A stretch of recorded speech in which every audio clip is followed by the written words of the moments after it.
Okay, so let's see.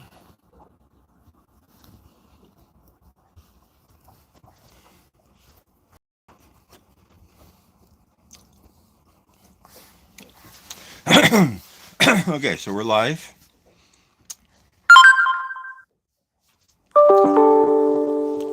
Sitting on the boat, eating peanuts.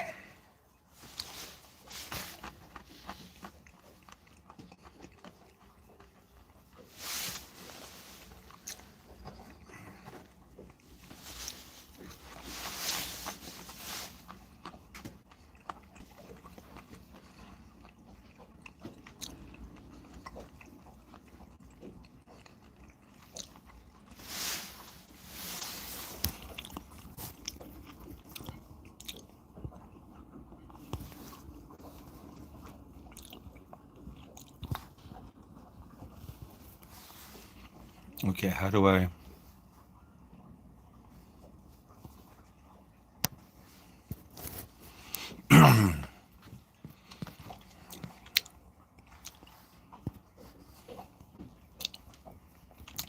Hey, Southern California Life. Welcome to my first live on the boat here. I'm doing this on my phone, so I have no idea how to get at the chat and do anything because I can't totally see what's going on down there.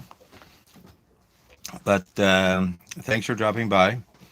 I say the boat's in the water, and the marina Wi-Fi seems to be adequate for what we're trying to do here. And so it's more of a test, but happy to say hi to to the world. So let me see if I can figure out how to type in the chat. I can't type in the chat. Okay, that's not going to be there. So why can't I type in the chat? What's that do? No, I don't want to highlight save to my channel. Ah, so there's the other interesting that I can show the other side of the boat here. Let's try that. So if we put this here, what can we see? Oh, our peanuts. Let's go back to my beautiful face. So why can't I type in the chat? Why can't I type in the chat?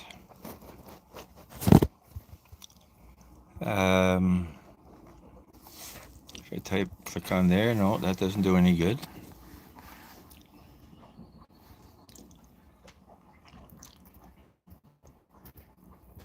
No, that doesn't do any good.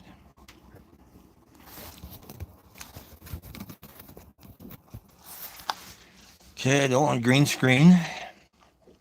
Hey, DJ. Thanks for dropping by. Thanks for dropping by last night.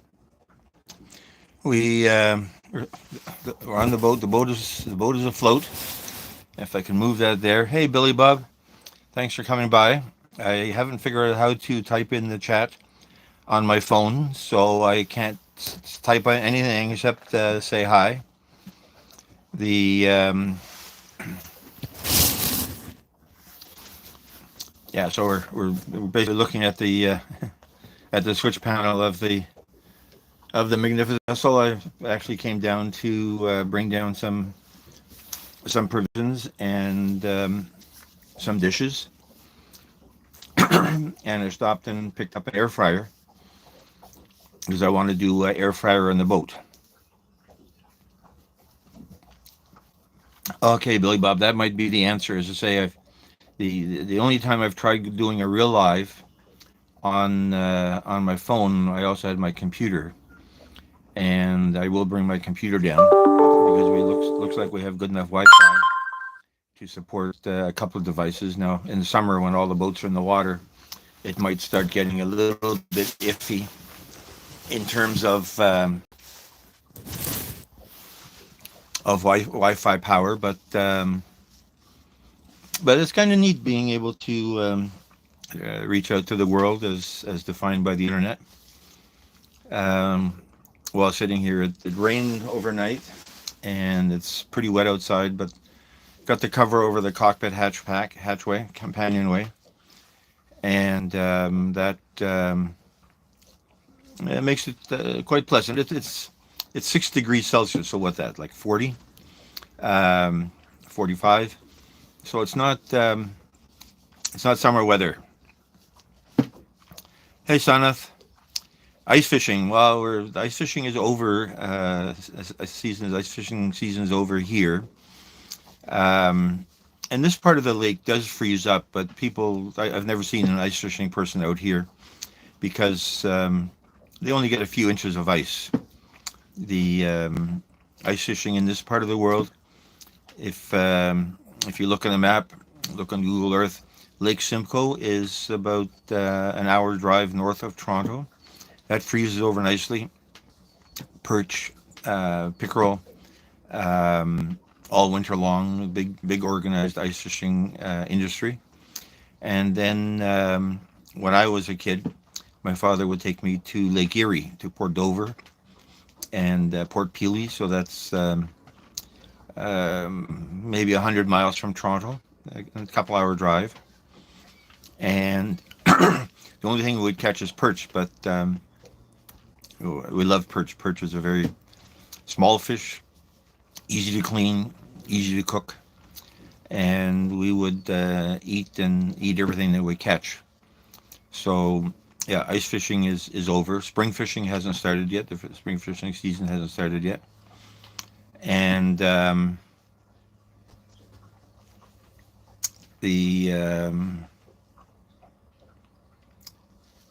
the summer fishing season. I stopped to pick up some gas for the stove, and was looking at fishing rods because my plan is to drop a line over the stern while sailing, not going that fast, and see what we catch. And if it's edible, catch it and cook it on the boat. So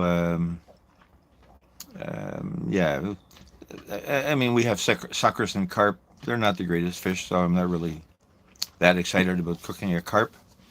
But if we can catch perch or various bass, any one of the small panfish, then that would be absolutely fantastic. The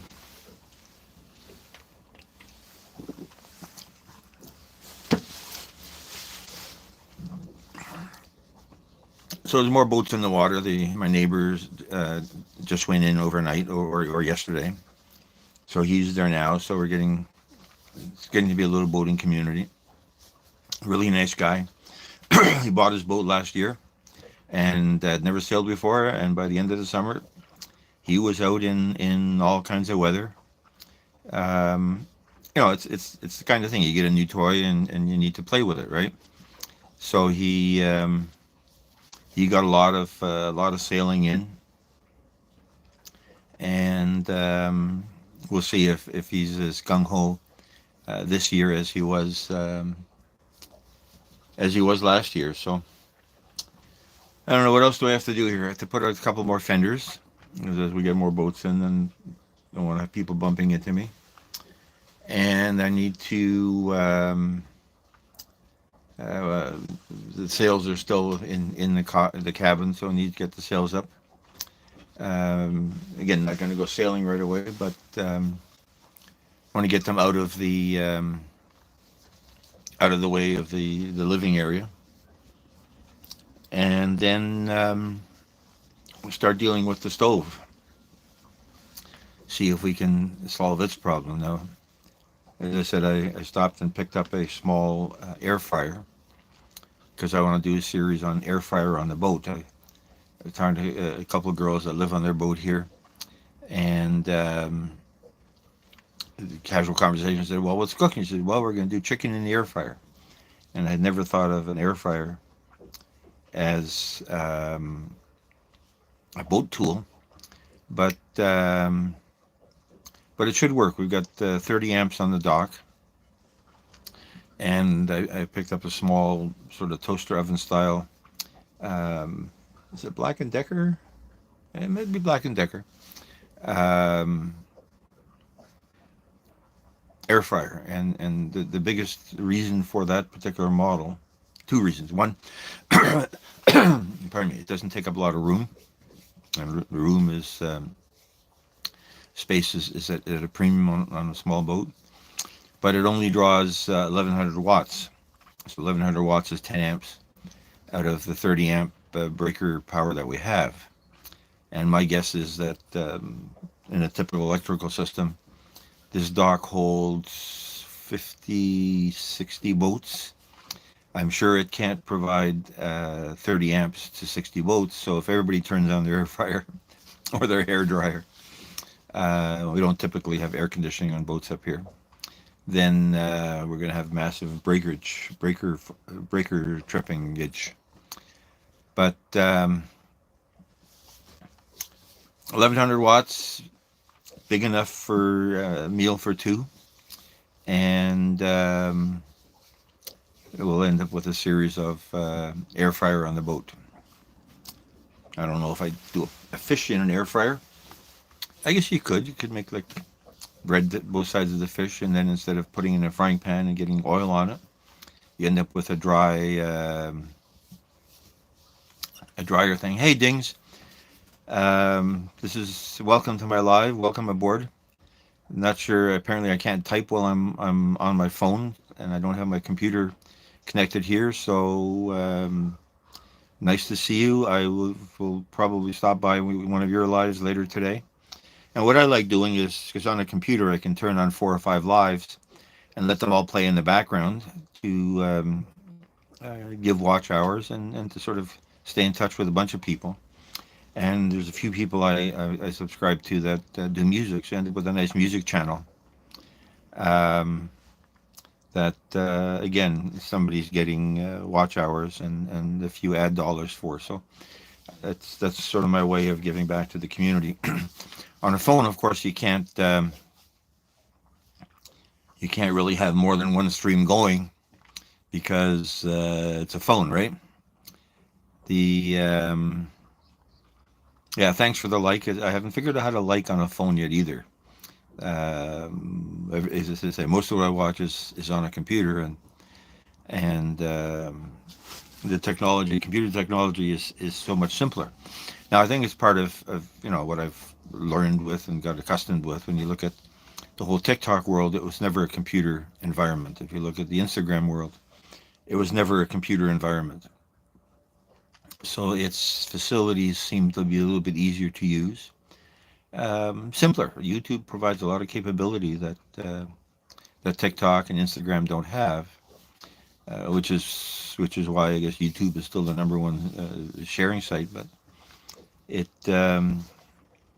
the whole phone world is an opportunity to learn, an opportunity to figure out something new, and probably make a mistake or two. I know at one point I had a picture of a blank wall going on another live because I flipped the phone around, and I see I can do that here. But the other side of this phone is a bunch of boat cushions that haven't been packed away yet, so not worth seeing. I picked up some nice roasted peanuts, so let me have my lunch. Roasted peanuts.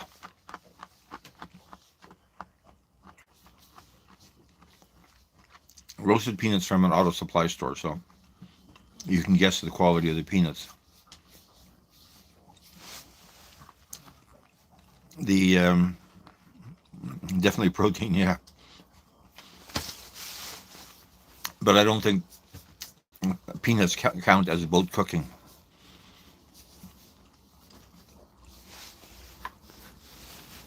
Yeah, I'm looking at the hatch, and it looks it's still cloudy out there, so we could get more rain here. So we didn't get the tornado and the 60-mile-an-hour winds that they were projecting. So we came out okay on that.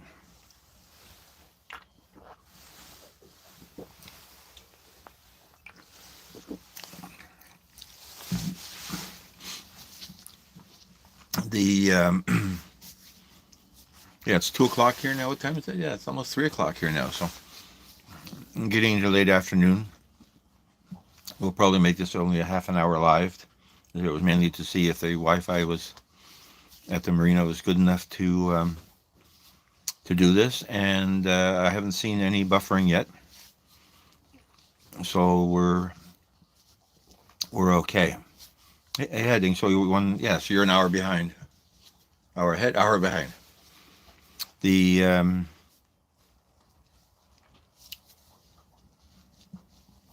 Tomorrow's supposed to be a nicer day, so maybe down here again, and probably bring the Kansas. Yeah, yeah. Oh, it's only short distance as the crow flies. We'll bring the computer down and see if multitasking, where I can access the chat from the computer and talk on the phone. I was surprised how many people watch on a phone. I, again, come from a computer world, and I look at some of my better videos, and I got 40% phone people.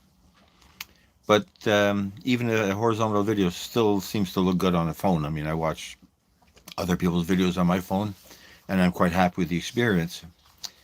And only rarely ever go into full screen mode.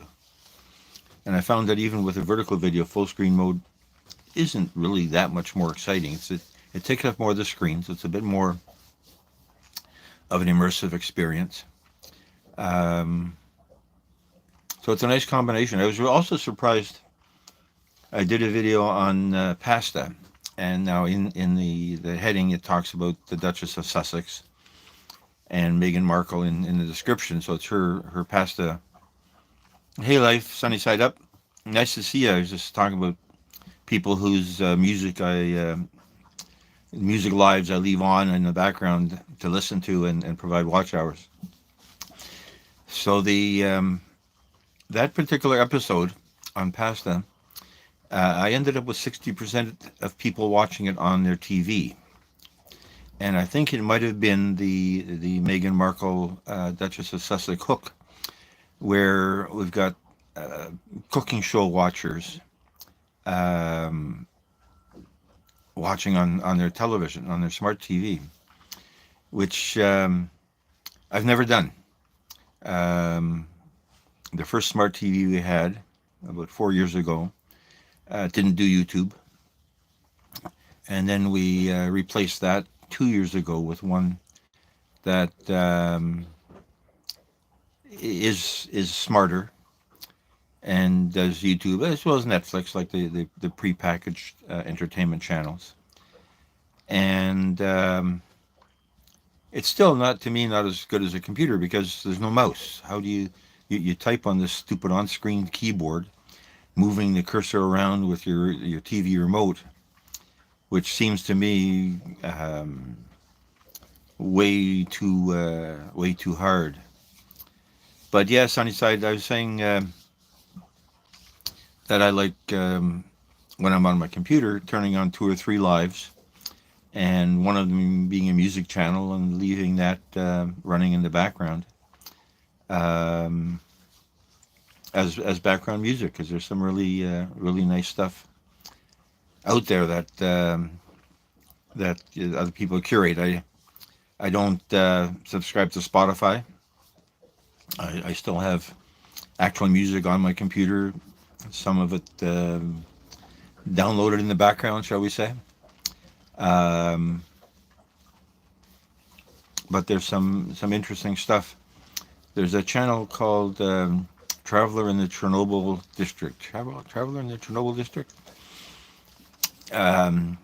Russian or Ukrainian guy that plays some really nice electronic music that's really nice background music. There's a digital art, somebody's digital art. He does the same. He does a lot of AI art, but his music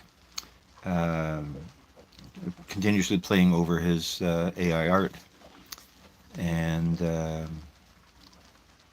I see rain coming, but we're okay. The cockpit's covered, so we're gonna stay dry. Singularity, yeah, Singularity digital art. art. I love some of the work that he does. It's um, it's so creative when I compare it to my attempts at AI art. They're not the same. So obviously there's a there's a bit of talent in there, even if it's AI.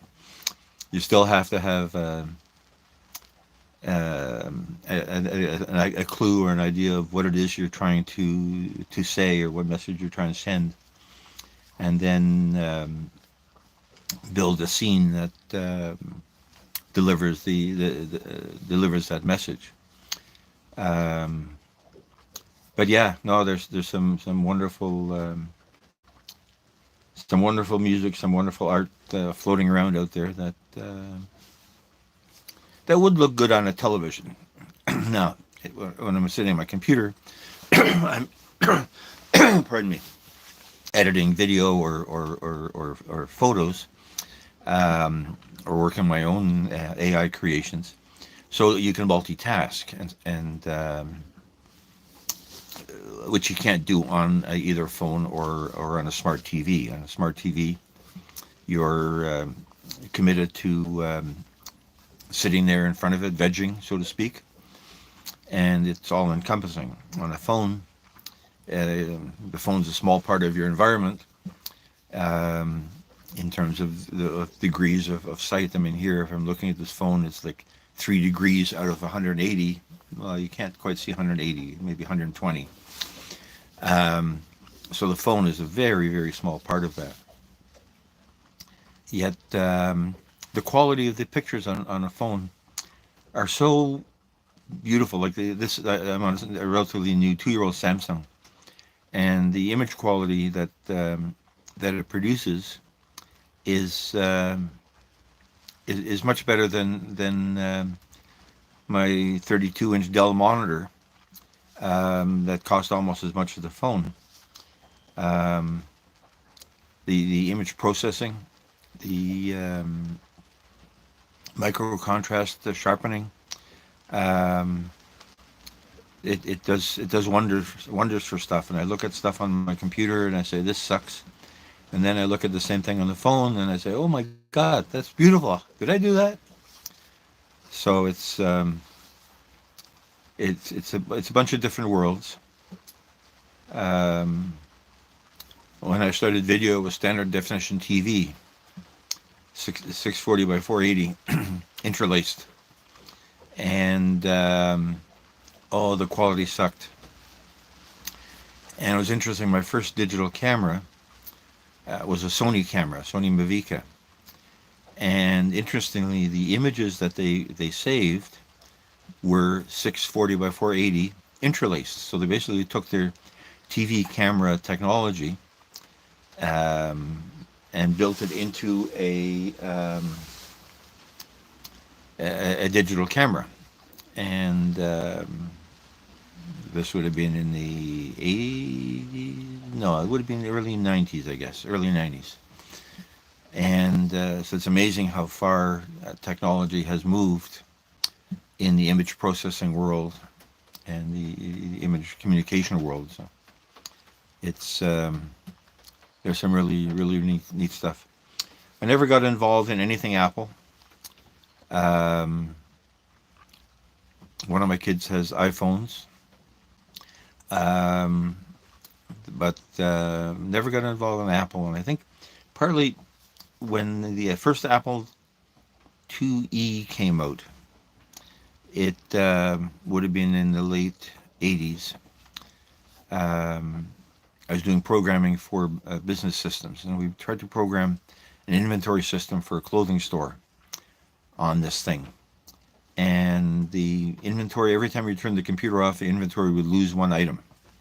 Now, I'm 99% sure it was us as programmers that hadn't yet figured out how to deal with this technology, or how to make this technology work properly.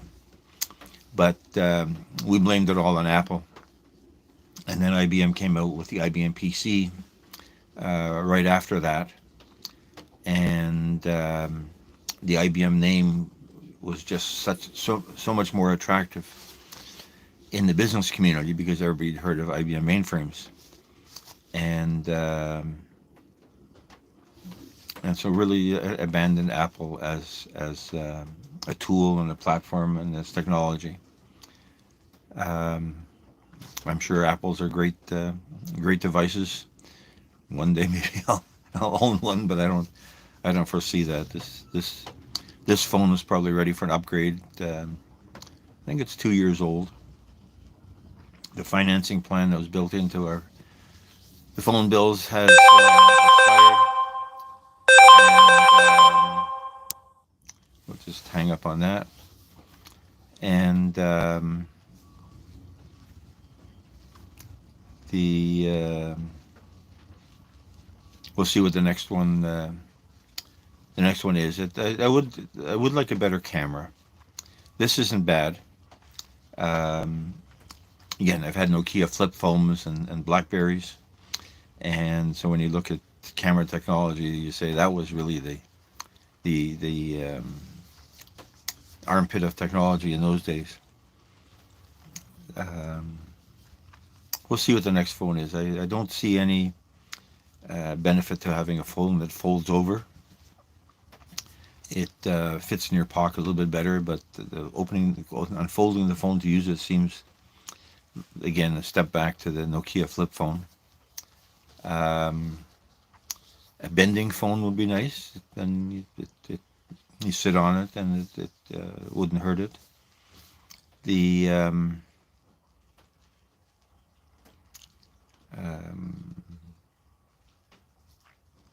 better video, but even the video on this phone isn't bad. This does 4K, horizontal and vertical very well. I think it claims to do 8K. The files are all huge, but still the compression is very high, so the quality isn't that good.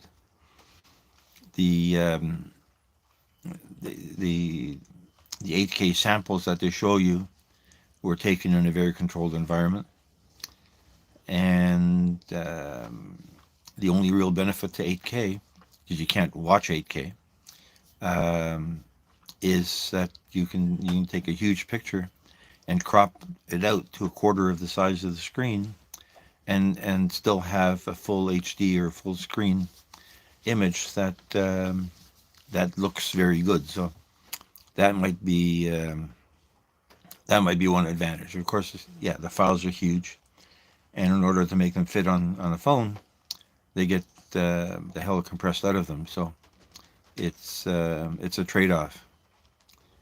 The Yeah, the rain is coming down a little bit more. I'm going to pull the plug on this um, endeavor. The technology worked. I thank everybody for coming by. It was wonderful to see. It was wonderful to see that it does work on a phone, but with a computer at the side, much easier to manage the chat and post messages and interact with other people's streams all at the same time. So the yeah, if this rain stops, say I can't look at the Weather Channel on the phone here. Let's see what the network on the VHF radio.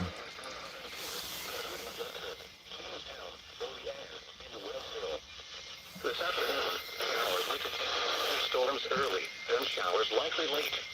So they're Highs ranging from the lower projecting 70s on the thunderstorms. hilltops to the upper 70s across the lower elevations. South winds 10 to 15 miles an hour. Chance of rain 80%. Again, this marine weather radio, I Showers believe, and comes out of New thunderstorms York likely from where we are. and a chance of showers overnight. So it doesn't totally apply to over here. They're talking about thunderstorms. Evening. Lows in the upper 50s. Oh, South winds 10 to 15 miles 50s an is upper hour, 50s becoming isn't bad. southwest. It's not summer, but Chance of rain 90%. it's getting there. Yeah, Sunday, chance of rain mostly 90%. cloudy. A I can chance of hear the showers rain in the morning, then showers hitting on likely with a chance the of canvas thunderstorms cockpit in the cover. So afternoon. Highs ranging from the mid-60s along the lake shore to the upper 60s inland. Southwest winds 10 to 15 miles an hour with gusts up to 30 miles an hour, becoming west. Chance of rain 70%. Friday night, showers. Not sure what part of the lake they're talking about here. As I say, this weather comes out of New York, so that's the south side of Lake Ontario. So I'm going to sign off. Thank you, everybody. We'll do this again. I'm sure I want to stop. Okay.